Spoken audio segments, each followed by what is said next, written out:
स्वतंत्रता स्वागत भाग 15 विस्तार से।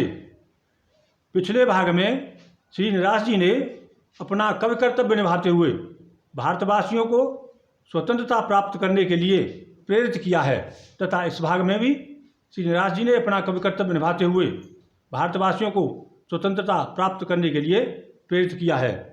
श्री निराश जी कहते हैं कि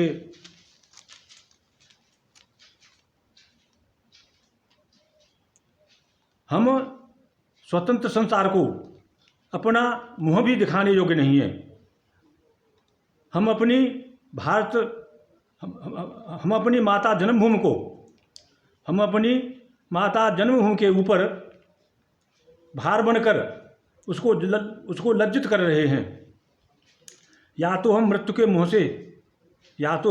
मुँह में से अपनी स्वतंत्रता को ले आवें और यदि स्वतंत्रता को न ला सकें तो स्वयं मृत्यु के मुँह में ही रह जावें। अर्थात अपनी भारत माता को स्वतंत्र करने के लिए अपने प्राणों का बलिदान करने के लिए तैयार रहें। मुकुट गिलाने योग्य नहीं है हम स्वतंत्र जगती को, भारभूत हो लज्जित करते जननी जन्ममयी को। मुकुट गिलाने योग्य नहीं है हम स्वतंत्र जगती को, भारभूत हो लज्जित करते जननी जन्ममयी को। या तो खींच मृत्यु के मुख से हम स्वतंत्रता लावें, ला न सकें तो प्राण रूप से स्वयं वहीं रह जावें। श्रीनाथ जी पुनः क्रांतिकारी देशभक्तों को स्वतंत्रता प्राप्त करने के लिए प्रेरित करते हुए कहते हैं कि अरे भाइयों, आओ हम सब अपनी जात धर्म दल आज के सभी भेदभावों को बुलाकर एक होकर सच्चे भारतीय बनकर अपनी मातृभूमि की स्वतंत्रता की बेड़ी को काट डालें। आपके इस स्वतंत्रता के मार्ग में अंगुल अंगुल पर 100 कांटे बिछे हुए हैं। अर्थात स्वतंत्रता का मार्ग कठिन अवश्य है, लेकिन आप सामर्थ्यवान हैं। आप बबरशेर होकर भी शारों के चंगुल में आ गए हो। अर्थात आप समर्थ होकर अंग्रेजों के अधीन मत रहो।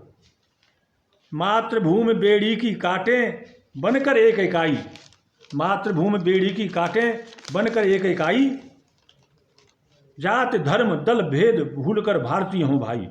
मातृभूमि बेड़ी की काटें बनकर एक इकाई, जात धर्म दल भेद भूलकर भारतीय हूँ भाई।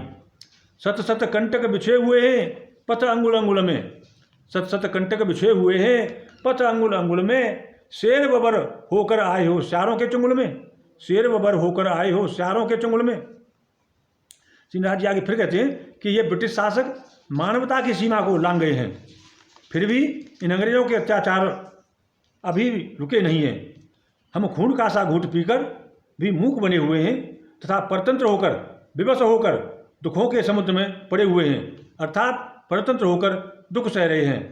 शासक शासित पार कर गए मानवता की सीमा, शासक शासित पार कर गए, शासक शासित पार कर गए मानवता की सीमा। फिर भी इन अत्याचारों का बेग न पड़ता धीमा, फिर भी इन अत्याचारों का बेग न पड़ता धीमा। पीकर घूंट रक्त का सा हम मूक बने बैठे हैं, पराधीन हो विवश दुखों के सागर में बैठे हैं। पीकर घूंट रक्त का सा हम मूक बने बैठे हैं, पराधीन हो विवश दुखों के सागर में बैठे हैं। श्री नाथ जी कहते हैं कि यदि किसी प्राणी को अपना दुख सुख कहने का भी अधिकार न हो तो ऐसे मृतक के समान प्राणी की शक्ति बुद्धि तथा वाणी के लिए बार बार धिक्कार है।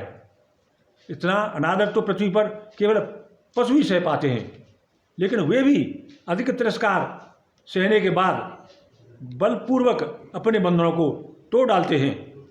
दुख सुख कह सकने का भी अधिकार न हो प्राणी को, दुख सुख कह सकने का भी अधिकार न हो प्राणी को, बार बार धिक्कार मृतक की शक्ति बुद्धिवाणी को, बार बार धिक्कार मृतक की शक्ति बुद्धिवाणी को।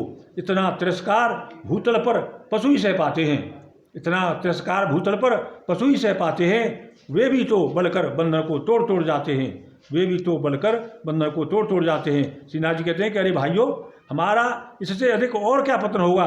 ये परदेशी अंग्रेज स्वर्ग जैसी भारत भारत भूमि के सुख को भोग रहे हैं तथा भारतवासी तपस्वी वेश में दरवाजे दरवाजे पर भूखे भटक रहे हैं। इस जीवन के लिए बना है विश्व विनिंदक कारा, इससे बढ़कर और बंधु क्या होगा पतन हमारा। स्वर्ग भूमि भारत के सुख को भोग रहे परदेसी, देसी भूखे भटक रहे हैं दर दर तापस बेसी। श्रीनाथ जी कहते हैं कि ये निष्ठुर शत्रु अंग्रेज तो हमारे मुंह से रोटी छीन रहे हैं।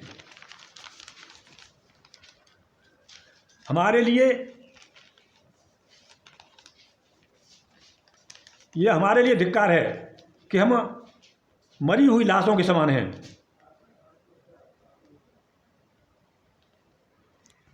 हमारे लिए धिक्कार है कि हम मरी हुई लाशों के समान हैं, क्योंकि इतने पर भी हम स्वतंत्रता प्राप्त करने के लिए शीघ्रता नहीं कर रहे हैं।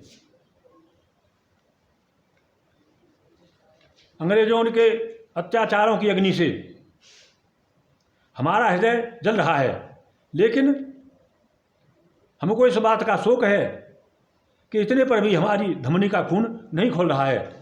निष्ठुर शत्रु हमारे मुख से खींच रहा है रोटी, हम लाशों की नहीं फड़कती फिर भी बोटी बोटी। अत्याचारों की ज्वाला से हृदय जला जाता है, शोक नहीं फिर भी धमनी का रक्त खोल पाता है। श्रीनाथ जी कहते हैं कि अरे भारतवासियों, तोपों की गर्जन से मजबूत किले ढह गए, लेकिन प्राचीन आदर्श भारतवर्ष की आत्मा हमारे शरीरों में अभी भी जागृत नहीं हुई है। वह प्राचीन आदर्श भारतवर्ष की आत्मा हमारे शरीरों में से जाने कहाँ निकल कर भाग गई है। पक्षी के रोने से शिकारी नहीं पिघलेगा, निर्दयता रूपी कोने से उस शिकारी का तीर पक्षी के ऊपर चलता ही रहेगा। अर्थात आपके गिड़गिड़ाने से अंग्रेजों का हृदय नहीं पिघलेगा तथा वे हमारे ऊपर अत्याचार करते ही रहेंगे। तोपें गरजी दृढ़ टूटे अभी नहीं जागी है, भारत की आत्मा हम में से कहाँ निकल भागी है। नहीं अहेरी पिघल सकेगा, पक्षी के रोने से चलता तीर रहेगा उसका निर्दयता कोने से। भारत माता की जय।